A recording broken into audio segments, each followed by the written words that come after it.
Good morning and welcome to our opening and groundbreaking for the State Road 516 Lake Orange Expressway. If you all would please stand so we could say the Pledge of Allegiance. I pledge allegiance to the flag of the United States of America and to the republic for which it stands, one nation, under God, indivisible, with liberty and justice for all. Thank you. Good morning, and again, welcome to the groundbreaking of CFX's State Road 516, the Lake Orange Expressway. Thank you all for joining us this morning. Let me begin by first recognizing our CFX board members, some of which you will hear from later in the program. I'll begin with our chairman, Osceola County Commissioner Brandon Arrington.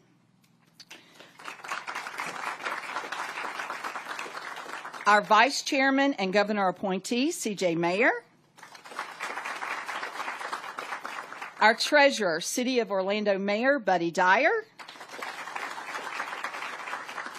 Orange County Mayor Jerry Demings. Orange County Commissioner Christine Moore. Lake County Commissioner Sean Parks. Seminole County Commissioner Andrea Herr. Board member and Governor appointee Ralph Martinez. On behalf of our staff, thank you for your service and to our community at CFX. I also want to take a moment and thank our partners that have been alongside us on this project that are here with us today. And the first is the Florida Department of Transportation, Secretary John Tyler. Thank you so much for your support. St. John's Water Management District, and then you'll hear from later someone from the Florida Wildlife Corridor Foundation. Without your commitment and partnerships, things like this cannot be done in our community, so thank you very much. In addition to that, I'd like to recognize some of our special guests that are here. I want to start with our former Executive Director, Laura Kelly.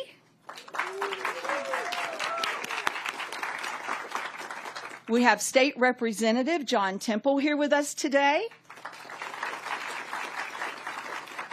Lake County Commissioner Kirby Smith is here with us today. Then from Lake Sumter State College, we have Dr. Heather Begard with us today. Former Orange County Commissioner Betsy Vanderlei is here. And former Orange County Commissioner Scott Boyd is with us today. It is because of the leadership, vision, and commitments to our region that CFX can deliver projects such as the one we are breaking ground on here today. As a regional toll agency that connects Brevard, Lake, Orange, Osceola, and Seminole counties, we are dedicated to delivering a world-class mobility network. Our established values and our planning efforts reflect our commitment to being customer-driven, financially vibrant, while being focused on social responsibility and our community. With the addition of the nearly 5 miles to our current 125-mile expressway network, CFX is continually addressing the growing demand for solutions to support commerce and quality of life here in Central Florida. The over $550 million investment into the State Road 516 is a perfect example of just that.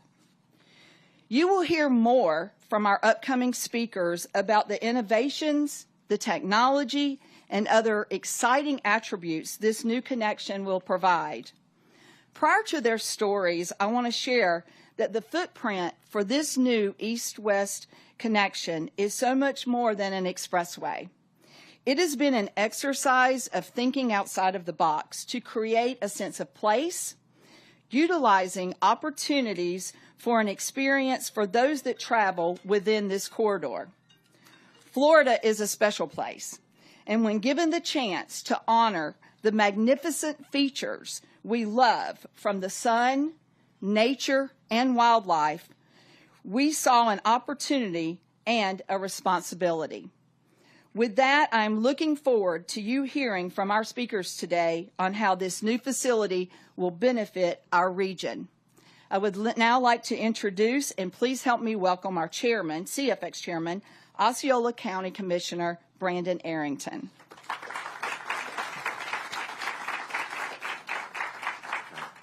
Thank you so much, Michelle. I could not be more honored to serve as CFX Board Chairman on this day in this groundbreaking event. Groundbreaking in so many ways. This is a really important moment in CFX history. Did you know that this is the first project of which CFX is breaking ground since becoming a regional agency in 2014? I thought that was kind of significant.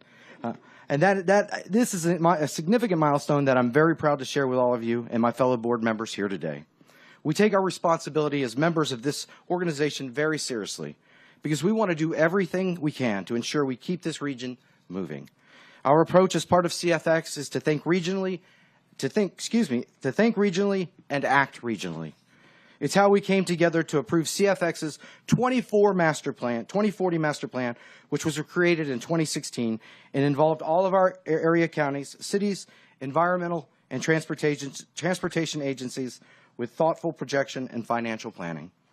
My colleagues, former Orange County Commissioner Betsy Vanderlei, Betsy, so good to see you again, who is here today with us, and Lake County Commissioner Sean Parks, who were instrumental in this process and this project in many particular ways.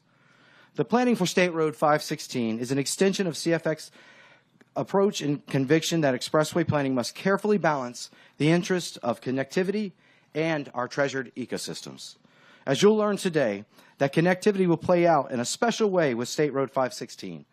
And as a native Floridian, I'm so proud that we at CFX are making environmental stewardship the norm and not the exception, especially for this new expressway. I cannot stress enough how important regional cooperation is to our fast-growing state and local communities. Together, we must handle the influx of 75+ million visitors a year. And jointly, we need to ensure that our residents have safe, reliable commutes to work, school, and recreation. And working together is the only way we can get to achieve these projects like this one, where we get to see the future of transportation in really cool, innovative, and revolutionary testbed for in-road wireless electric vehicle charging. And as an electric car owner, I'm very excited that we're trying to make the integration into the roadways as opposed to just stopping points along the highways. And that's how we roll at CFX, and why today's groundbreaking of State Road 516 matters to each of us. We have more than $4 billion worth of work coming up on our roadways over the next 5 years, and looking forward to many more of these groundbreakings to celebrate the progress in this region we call home. And now at this time, I would like to introduce my fellow CFX board member and steward of Central Florida, Mr. Orange County Mayor, Mayor Demings.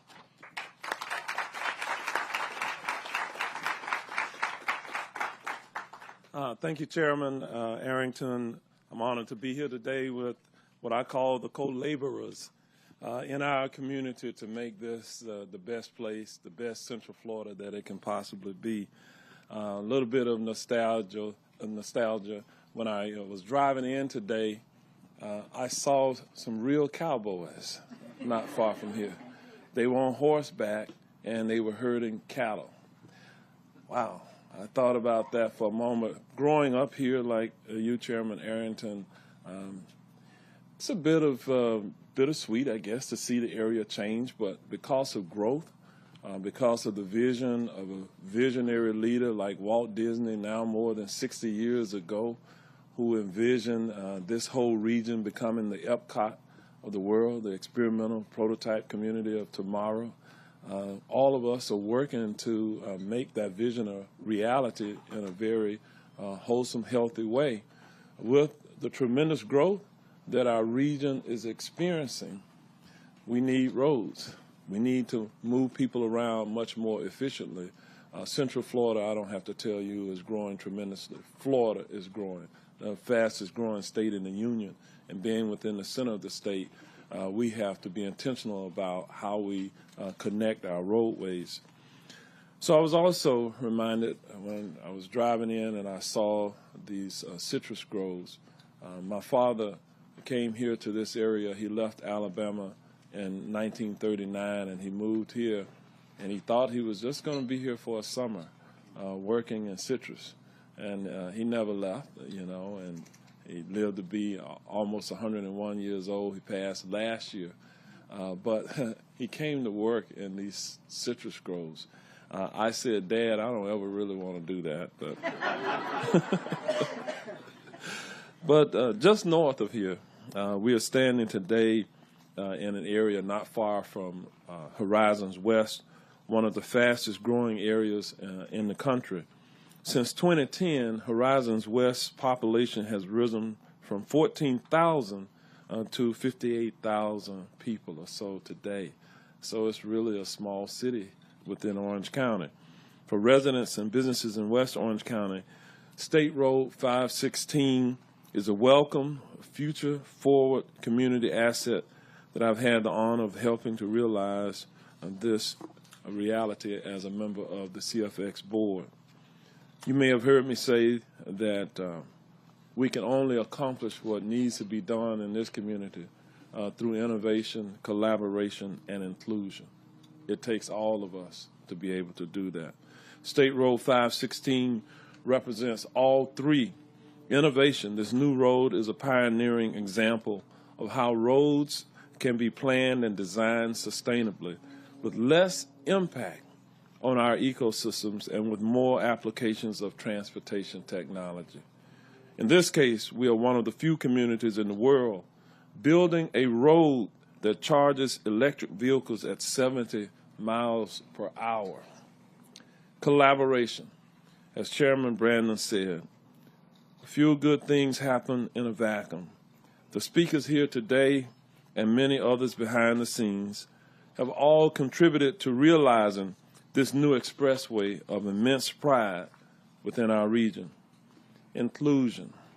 Geography in a metropolitan area like ours should not present a barrier to opportunities. State Road 516 will link residents to jobs, education, and much more across our counties and open access to some of the region's most dynamic communities.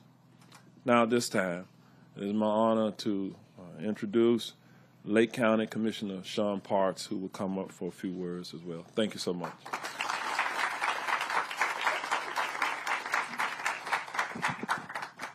Thank you, Mayor. It's a beautiful day in Central Florida, isn't it? I had to say that. Mayor, were those some of those cows? I don't know if they were Lake County cows or Orange County cows, but do you know which side of the line they were on? They were on the Lake County side. They're on the, we have very few in Orange County now. I appreciate that. Now, so many of you know my story, especially my fellow board members here, and let me just start by saying it's an honor to serve with all of you here on the Central Florida at the Central Florida Expressway. They know my story. Many of you know my story as being a Central Florida native, growing up right here. Really, growing up, product of the '80s, I guess, right here in Orange, Seminole, and in Lake County now, where my wife Ivy and I have lived for 23 or 24 years now. So this was a dream for me to be standing here right where I am today, representing all of you on the Central Florida Expressway Authority. Growing up, I just never would have dreamed that this would be possible, that we would be doing something like this here in my community in Central Florida. I've always known that a good transportation system is important. We know that it's important for our economy. It's important for moving people around.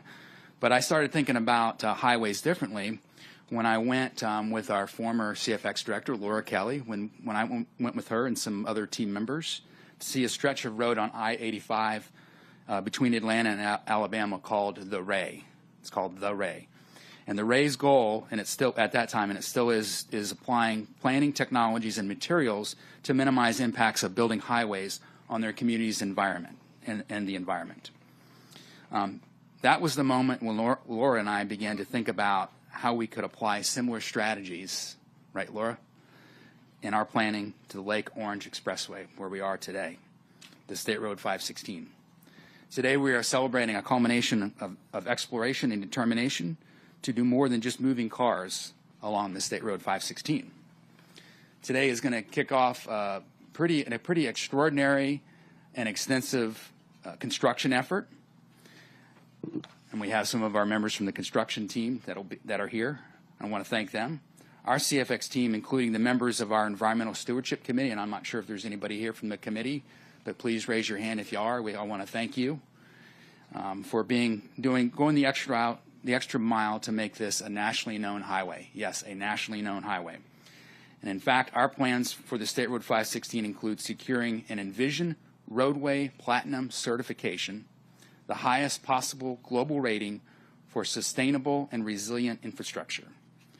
There are less than 15 U.S. highways that have earned the Platinum certification to date. Less than 15, and this will be one of them. CFX will again set a new standard in how to deliver an expressway that, as you have heard, respects the natural environment, respects both the environment in Lake and Orange County, supports commerce and quality of life, and embraces the technologies of tomorrow. The State Road 516 will be one of the few roads in Florida that has already proactively planned, key to point that out, around the Florida wildlife corridors. Specifically in this case, where we are at, right here, not far from here, the ground zero for the Florida wildlife corridor, at the north-south pinch point, as we call it, where panthers and bears travel from South Florida through the Green Swamp up to North Florida. And that pinch point is very near here and is within this corridor of this road. And as CFX has been doing consistently on other projects like the Wekiva Parkway, we will be using native pollinator-friendly landscaping that requires no irrigation. So we're going to respect our water resources. The 516 will enable Lake County's Wellness Way plan. You all know about the Wellness Way plan to be more than just any old Florida-type development. We anticipate the creation of nearly 25,000 new jobs, in this immediate vicinity, and several $billion, yes, $1 billion worth of economic impact just to my county alone. And Orange County as well will experience great economic impact. And that's exciting because, for me with kids, that's something for the next generation to think about. That's something for them as well, those jobs. CFX has funded the research, design, and construction for one of the first U.S. pilots to wirelessly charge electric vehicles while moving. It sounds like science fiction, but again, you all know it's going to happen right here, right where we're standing. We certainly have built State Road 516 as a typical expressway that you can find anywhere in the USA, but we could have built it that way, but we went the extra mile because, as Michelle has said, where's Michelle? Right here, right in front of me. Innovation is in CFX DNA, right? So at CFX, we remain close to our communities, our natural environments, and our residents, and with conviction that stewardship matters today and for our future generations. So enough of me. Let me welcome Jason Lauritsen, who's I've grown to know through the Florida Wildlife Corridor and consider him a friend now. He's the Chief Conservation Officer with the Florida Wildlife Corridor Foundation, with whom CFX has worked closely to protect the movement of our state's wildlife and through this area. Thank you, Jason.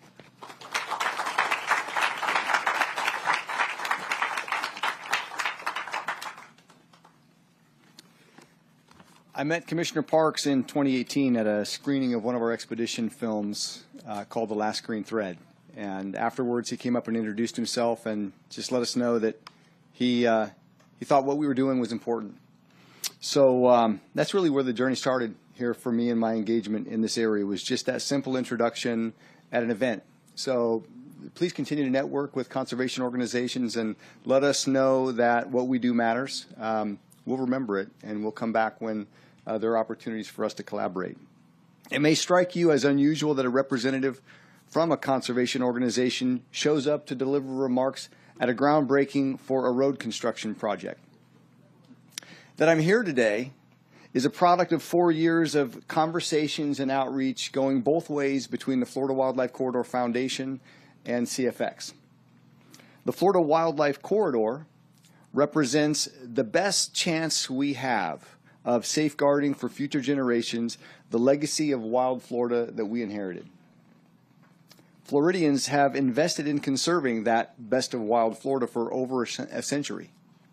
And within that conservation landscape, we've purchased and maintained over 10 million acres of conservation lands, which includes 75 state parks, including Lake Louisa State Park, not too far from here, 32 state forests, and remarkably, over 6,000 miles of recreational trails that Floridians know and love, and people come from all around the world to participate on. What most people might not understand or guess is that much of the space in the corridor that currently connects those conservation jewels are these working ranches and landscapes, timberlands and farms and citrus. Most would never guess that there are over 1,000 miles of major roadways within the corridor right now today. And they probably don't understand that most of those linear miles were not designed with the kind of thoughtful wildlife permeability in mind. When I approached CFX in 2020 with concerns about the potential for impacts of the 516 on the Florida Wildlife Corridor, they engaged. Over 4 years of conversations, they took seriously the task of seeking ways to reduce impacts to the corridor, to the wildlife corridor, and advanced the possibility of creating a thoughtfully designed wildlife crossing under US 27, which would enhance the permeability of what is the only viable remaining corridor thread connecting the Green Swamp in North Florida to the headwaters of the Everglades down to the Everglades. Now, we've not crossed the finish line on getting all of that accomplished, but on this project, they've continued to demonstrate their commitment to working with the conservation community to seek ways to enhance the permeability of roads, not just within the CFX network, but also within networks of adjoining roadways like FDOT's managed US 27.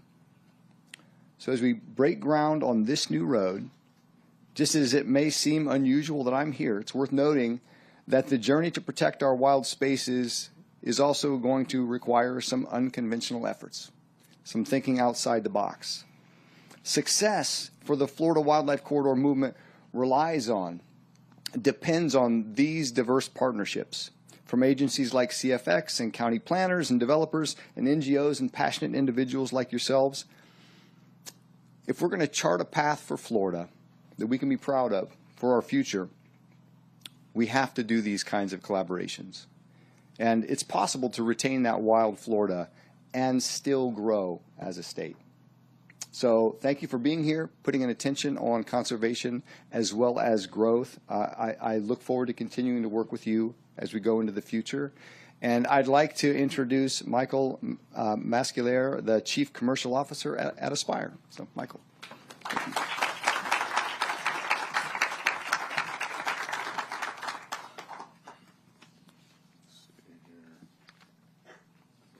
Turn the pages.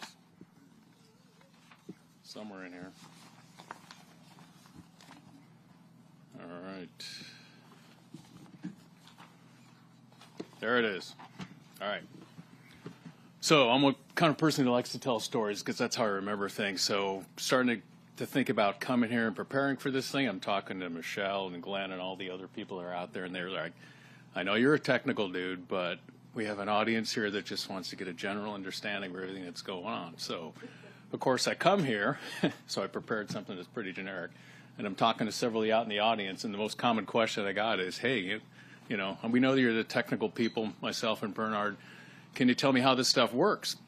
So, of course, I find myself out there now talking technically, right? So talking about things like, how does it work? Well, it's Ampere's law, Faraday's law. It's all about Maxwell's equation. So here's the story. When you go home tonight and your kids or your friends or your family are asking you about it, you can just use those words and tell them, oh, yeah, I heard this guy talk about it today, and I understand completely how it works. So you can impress all your friends.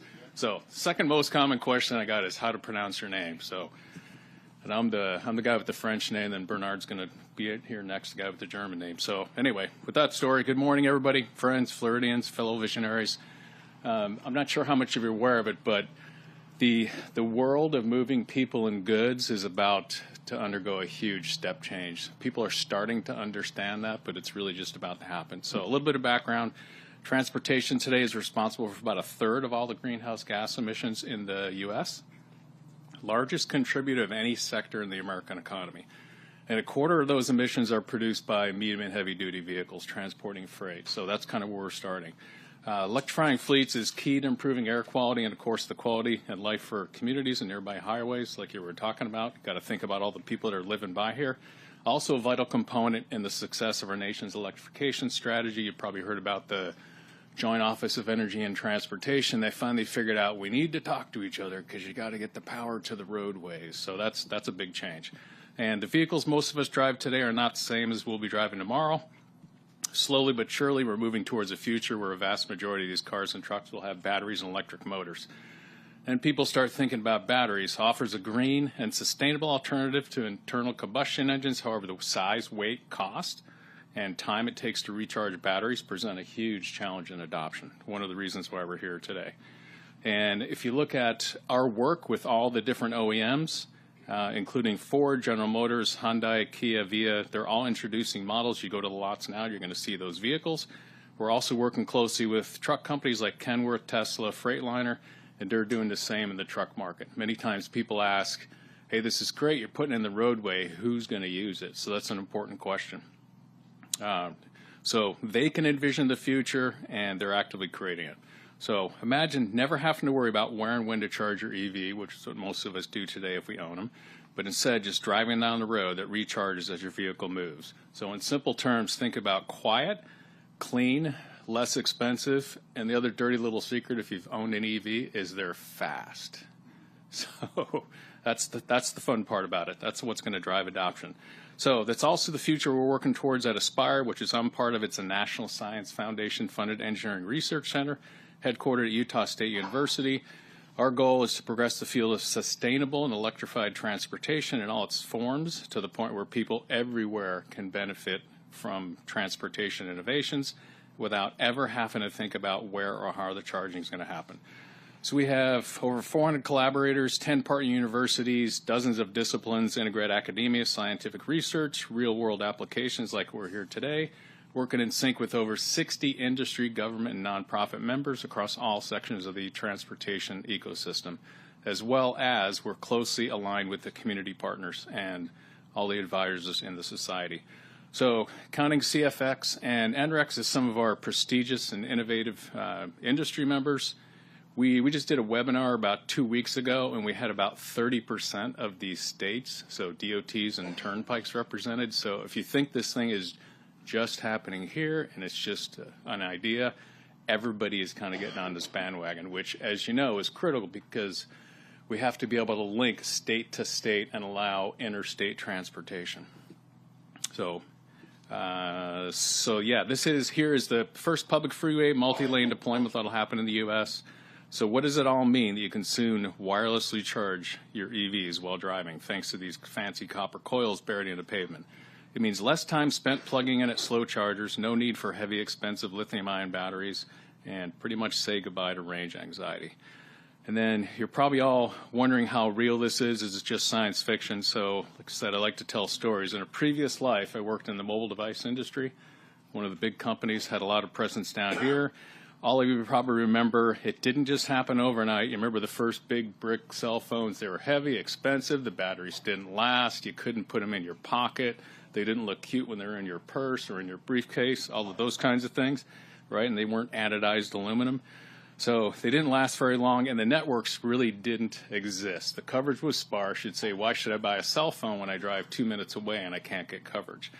So now it seems that everybody include, when a baby's first born, it's almost like there's a cell phone in the crib with it, at least that's the way it seems to me. And everybody has affordable service so you can stay in touch with the world. So we think that EVs will follow a similar adoption path. Who knows exactly how long it'll take, where the network of electrified roadways will enable near ubiquitous access to all vehicles at a cost per mile lower than today and simultaneously clean up the air we breathe. So in closing, Aspire is delighted, honored to be here today to contribute to this historic moment, participate in the celebration of what will very likely be reflected upon as a world-changing event. So with that, thank you all. All right, next I'm going to introduce my friend now and colleague, Bernard Roglin from NREX Corporation, and he's going to tell some additional stories.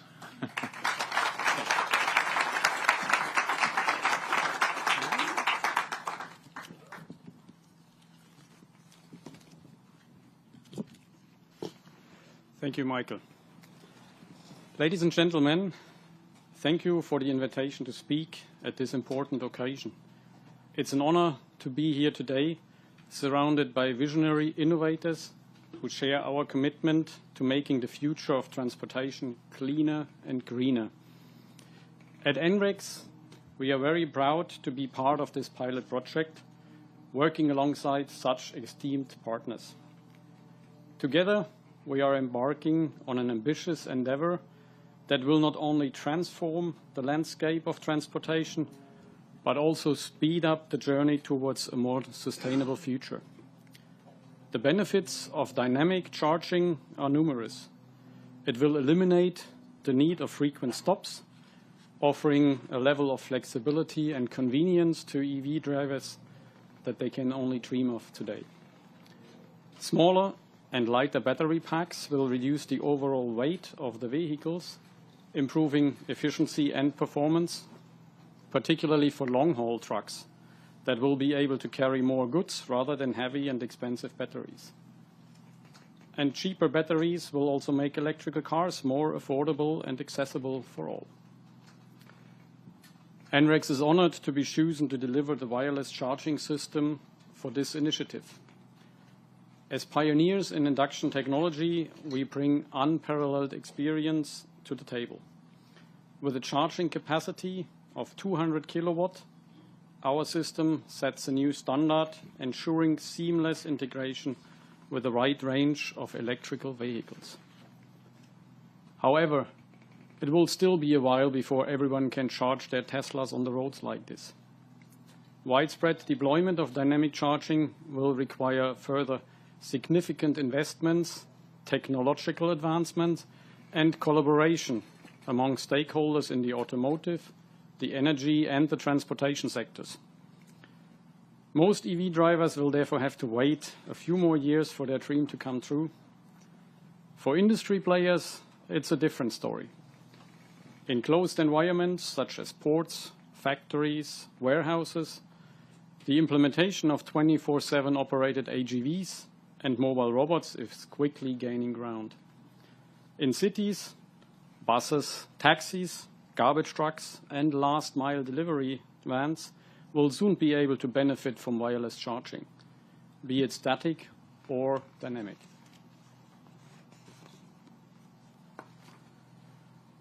This will pave the way for broader implementation in the future.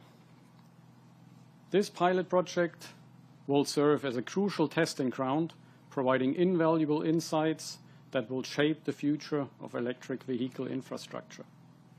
As we learn and refine our technology, we move one step closer to a world where charging while driving is the norm.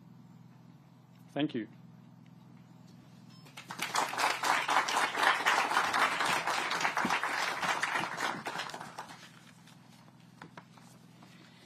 Thank you all so much for coming today and being a part of this historic moment for the Central Florida Expressway Authority. I told you the stories were going to be pretty incredible to hear about all the attributes that's going to be going into this roadway.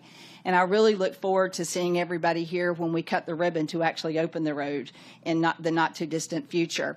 But until then, if you all would please join us, we'll do the groundbreaking just right outside the tent. Thank you.